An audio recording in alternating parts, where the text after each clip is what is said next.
If I was blindsided, it made me really angry and mad, because if Ben's intention was just to shut it down, and all that work that I have put in there, the man hours and... CLTC Chairman Oscar Calvo is hopping mad with Senator Ben Pangelinan for what he feels was the senator's rush to judgment over the new rules and regulations which the CLTC has spent a year compiling, and the legislature rejected by a vote of 15-0 last Friday, less than 24 hours after the bill's only public hearing. I think he's just playing politics. That's all it is. For me, it's pure politics. Because if he really cares for the Tomorrowland Trust, he would have taken the time and effort to really look and concentrate to that bill. Okay? But 24 hours? Come on. That's the fastest bill that ever went into the legislature. Senator Pangelinan, whose land committee has oversight over the CLTC, said one of the main objections to the new rules was a provision allowing for non-Chamorros to enter into commercial leases for CLTC land. The main concern in this is that the Chamorro Trust right now does not allow commercial leases to outside parties other than the beneficiaries of the trust. In other words, only Chamorros.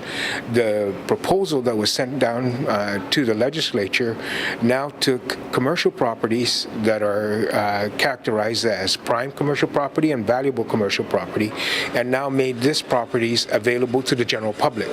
That's a big change. But that's not true, says CLTC Chairman Calvo. The current law already allows for leases to non-Chamorros. Title 21, Chapter 75 permits commercial leases to non-native Chamorros, and there are dozens of non-Chamorros leasing property from the CLTC right now. However, Calvo acknowledges that one change they did make to the rules was extending the length of certain types of commercial leases from 21 years to 50 years.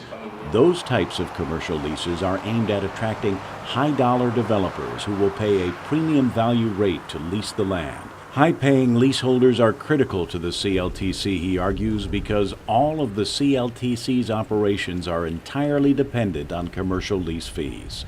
But Senator Pangelinan doesn't like that.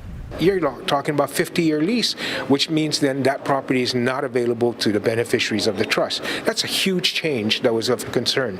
And I think that issue is a fundamental philosophical change to the intent of the trust. Senator Brown and Dr. Burt and myself and the board, we sat in there, the legal counsel, and we exchanged our point of views in how we can modify this law.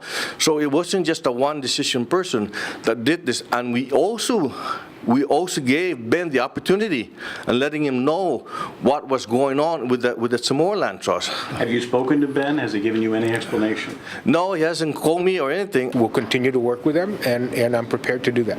Kevin Kerrigan, PNC News.